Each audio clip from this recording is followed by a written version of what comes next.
बिस्मिल्लाहिर्रहमानिर्रहीम। अस्सलाम वालेकुम। नाज़रीन, एक और वीलॉग के साथ दोबारा मुग़ल आपकी खिदमत में हाजिर है। तो हमेशा की तरह अपने इस वीलॉग का आगाज़ अल्लाह रब्बुल इज़्ज़त के बाबरकत नाम से करते हैं, जिसके कब्ज़ा कुदरत में हम सब की जाने हैं।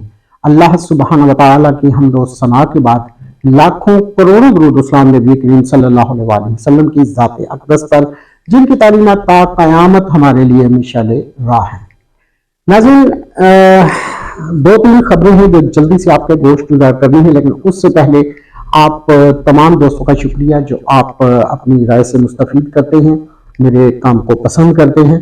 तो इसके लिए मैं आपका शुक्रगुजार हूँ, बहुत शुक्रिया। और मैं चाहूँगा कि आइंदा भी आप इसी तरह मुझे अपनी राय से ज़रूर आगाह किया करें, ताकि मैं अपने इस प्रोग्राम में बेहतरी ला सकूँ। आज सबसे पहले तो एक खुशी वाली बात तो ये आपके साथ शेयर करनी थी। बस मैं पूरे पाकिस्तान से 25 करोड़ आवाम में से हमारे जो मुल्क दुश्मन लोग हैं, जो माफियाज हैं, उन्हें और मिला कोई नहीं है सिवाय एक शरीफ फैमिली के, सिवाय जरदारी फैमिली के, सिवाय मौलाना फजल रहमान जैसे दीन वाले बंदे के। तो ये वो लोग हैं, वो नॉमिनेटेड लोग हैं जो ऑलरेडी पाकिस्तान में अपनी खसलतों की वजह से मशहूर हैं। तो बड़ी खुशी वाली बात यह है कि जो मुल्क दुश्मन है, उन्होंने इस 25 करोड़ की आवाम को खंगाला। इनमें से अगर निकले तो फिर यही बंदे अंदर निकले, और यह बड़ी खुशी वाली बात है। अदरवाइज याद रखिएगा ख़वातीन हज़रात, जो मियां साहब की खसलत है, जो जरदारी साहब की खसलत है, ये इतने अच्छे लोग नहीं है कि इन्हें माफियाज वाले भी अपने साथ रखें, लेकिन उनकी मजबूरी यह है कि अवाम में से और उन्हें कोई मिल ही नहीं रहा। और ये पाकिस्तान के लिए एक बड़ी खुशनुमा बात है कि इनके बाद उम्मीद करते हैं कि इंशाअल्लाह इस वतन अजीज में खुशबुएं जो हैं वो फैलेंगी, फूल अपने रंग बिखेरेंगे और ये मुल्क तरक्की की तरफ गामजन होगा इंशाअल्लाह अजीज। अब आप देखिए कि मियां नवाज शरीफ साहब को जो ही अहल किया जाता है, उसी दिन अमेरिकन डिप्लोमेटिक जो है वो मियां साहब से मिलने चली जाती है।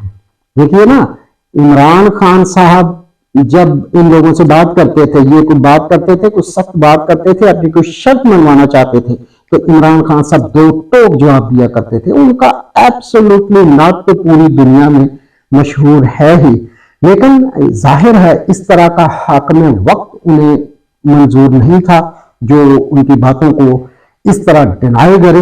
उन्हें तो इस तरह के बंदे मौजूद थे जो हर वक्त जी हजूरी में उनके सामने जनाब लेटे रहे। लोगों का तो ख़वातीन हज़रात तो ये हाल है कि अमेरिकन प्रेसिडेंट बहुत बड़ी बात, इसी तरह जो ब्रिटेन हैं उनके प्राइम मिनिस्टर बहुत बड़ी बात, तो ये तो उनके डिप्लोमेटिक लोग जो है ना, उनके बूट पॉलिश करते रहते हैं, उनके सामने हाथ जोड़ के खड़े रहते हैं, जनाब माई बाप हमसे कोई गलती ना हो जाए। ख़वातीन हज़रात का आज सबसे पहले आपको ये बताना था, इलेक्शन कमीशन के जो सेक्रेटरी हैं उन्होंने अपने काम से माजरत कर ली है। अब इसके मुतालिक 92 न्यूज पर कल की खबर थी कि इससे पहले जो हमारे इलेक्शन कमिश्नर हैं, इलेक्शन कमीशन के जो कमिश्नर हैं जनाब सुल्तान राजा साहब, उनके साथ इलेक्शन कमीशन के सेक्रेटरी की एक झड़प होती है, और उस झड़प के बाद इलेक्शन कमीशन के सेक्रेटरी जो हैं ये अपने काम से माजरत कर लेते हैं। जबकि इदारे की तरफ से जो खबर दी गई वो ये थी कि जो इलेक्शन कमीशन के सेक्रेटरी साहब हैं उनकी तबीयत खराब होने की वजह से वो रुखसत पर चले गए हैं, लेकिन जाहिर है उनसे कुछ ऐसा करने के लिए कहा गया जो उनके ज़मीर ने गवारा न किया। उन्होंने साफ इनकार किया और रुखसत पर चले गए। ये कोई बड़ी बात नहीं है ख़वातीन हज़रात, पाकिस्तान में आज भी ऐसे लोग मौजूद हैं, इदारों में आज भी ऐसे लोग मौजूद हैं। अफ़वाज पाकिस्तान में हमारे जो बच्चे शहादतें दे रहे हैं ना, वो सिर्फ तनख्वाह के लिए शहादतें नहीं देते, बॉर्डर पे खड़े होकर और दहशत गर्दों के खिलाफ और बरसरे पैकार होकर सिर्फ पैसों के लिए कोई गन नहीं उठाता। ख़वातीन हज़रात, ये इस मुल्क से मोहब्बत की बहुत बड़ी निशानी होती है।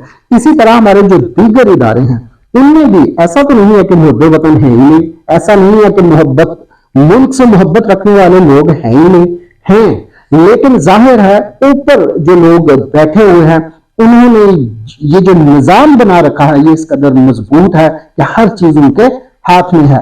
تو جہاں جہاں ہم دیکھتے ہیں ایسے محب وطن لوگ ملتے ہیں، جب ان سے اس طرح کے غلط کام کرنے کے لیے کہا جاتا ہے تو پھر وہ معذرت کر لیتے ہیں.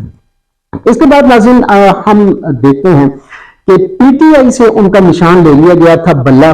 تو ایک تو پشاور ہائی کورٹ سے پہلے پی ٹی آئی کو ایک ریلیف ملتا ہے جب الیکشن کمیشن ان سے بلے کا نشان لے لیتی ہے.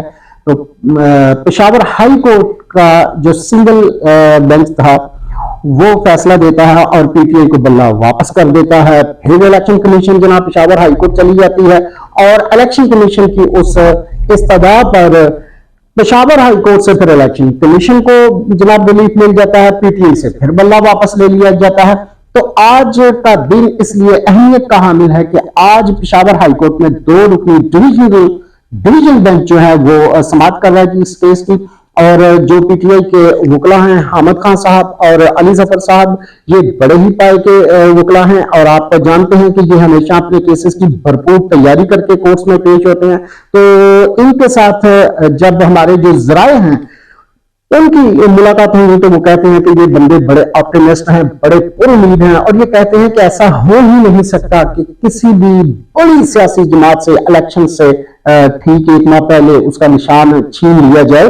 وہ بڑے آپٹیمسٹ ہیں، انہیں امید ہے کہ پشاور ہائی کورٹ سے انہیں ہر صورت میں انصاف ملے گا. اور ناظرین یہی کیس کل سپریم کورٹ میں بھی لگا دیا گیا ہے. اب ہو تو سکتا ہے کہ پشاور ہائی کورٹ آج معذرت کر لے کہ چونکہ یہ کیس اب سپریم کورٹ میں موجود ہے تو ہم یہ کیس نہیں سنتے، حالانکہ اس کی کوئی اس طرح کی لیگلٹی نہیں ہے. اگر تو سپریم کورٹ کی طرف سے کسی قسم کا آرڈر جاری کر دیا جائے کہ فلاں کیس جو ہے وہ ہائی کورٹ نہیں سن سکتی تو پھر تو پاسبلٹیز ہوتی ہیں، لیکن چونکہ اس کیس کے متعلق سپریم کورٹ کی طرف سے کسی قسم کی کوئی بندش نہیں ہے تو ہم امید کرتے ہیں کہ آج جو ڈویژن بینچ اس کیس کی سماعت کر رہا ہے وہ کسی نہ کسی فیصلے پر ضرور پہنچے گا، کیونکہ 72 سے 80 گھنٹے شاید باقی ہیں اس سارے کھیل کے اختتام میں. تو آج بہت ضروری ہے کہ اس کیس کا فیصلہ ہو جائے.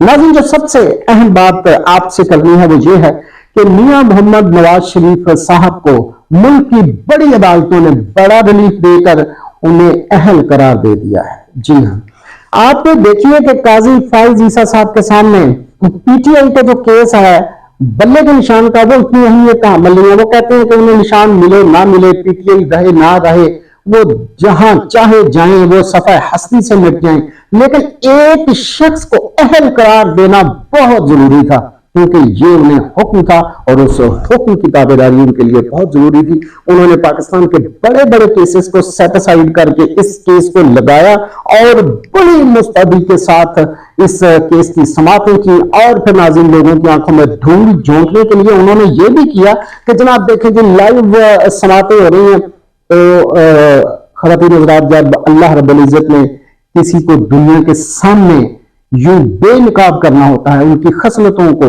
ان کی جو برائیاں ہوتی ہیں ان کو بے نقاب کرنا ہوتا ہے، تو پھر ایسا ہی ہوتا ہے. وہ لوگ خود اپنے جو ہے نا وہ پاؤں پہ کلاڑیاں مارتے ہیں. ایسا ہی ان لوگوں نے کیا، یا اپنی طرف سے تو لوگوں کو بتا رہے تھے کہ دیکھیں ہم لائیو سماعت کر رہے ہیں، لیکن اصل میں خداوند کریم نے ان سے یہ کروایا اور پوری قوم نے دیکھا کہ کس قسم کی کھچے ماری ہیں انہوں نے سماعت کے دوران. اتنے بڑے بڑے ججز جن کی قوم کے دلوں میں عزت تھی، توقیر تھی، جو تھوڑی سی تھی، میں سمجھتا ہوں ان براہ راست سماعتوں کے بعد وہ بھی مٹی میں مل گئی ہے. جس قسم کے ان کے گھٹیا قسم کے ریمارکس تھے اور سطحی قسم کے ریمارکس تھے، بلا دی بیلٹ قسم کے ریمارکس تھے ان کے، اس کے بعد قوم کو آج میں سمجھتا ہوں افسوس ہو رہا ہوگا کہ یہ ہمارے ججز ہیں. اور خواتین حضرات انہی کی وجہ سے ہم پوری دنیا میں انصاف فراہم کرنے کے معاملے میں باٹم سے شاید نمبر 1 ہیں. ہو سکتا ہے دوسرے نمبر پر ہو، ہم سے بھی کوئی بدقسمت ملک ہو جو نمبر 1 پہ ہو، لیکن میں تو سمجھتا ہوں کہ جس قسم کا یہ ایٹمی ملک ہے اور اس ایٹمی ملک میں منصف اور انصاف کا نظام اتنا بدتر ہے تو اس لحاظ سے تو پھر اس ملک کو باٹم سے نمبر 1 ہونا چاہیے.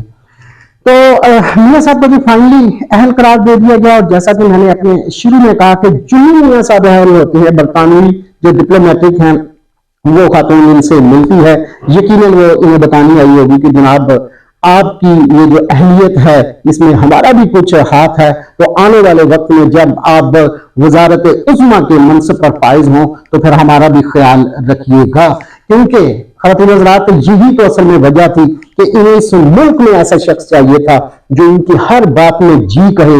वो जो पाकिस्तान से चाहे उन्हें प्लेट में रख कर दे दिया जाए। उन्हें इमरान खान जैसा बंदा नहीं चाहिए था जो अपने मुल्क के लिए सोचता था, जो अपनी कौम के लिए जो सोचता था, जो अपने मुल्क की सालमियत के लिए सोचता था। तो उन्हें इस तरह के मोहरे चाहिए थे, वो उन्हें मिल गए हैं। अब हम देखते हैं कि अल्लाह रब्बुल इज्जत इस मुल्क को किस तरह इन चोरों डाकुओं के चुंगल से बचाता है। हम पर उम्मीद जरूर हैं इंशाअल्लाह अज़ीज इस मुल्क पर जिस तरह माजी में हमारे रब्बुल इज्जत की, हमारे खुदावंद करीम की रहमत रही है, इंशाअल्लाह अज़ीज आइंदा भी अल्लाह रब्बुल इज्जत अपनी रहमत जरूर फरमाएगा और हम इन चोरों डाकुओं से जरूर अपनी जान छुड़ा पाएंगे। आज के इस व्लॉग से नाज़रीन इतना ही। अगले व्लॉग तक के लिए ज़ुबैर मुगल को इजाजत दीजिए। अल्लाह हाफिज।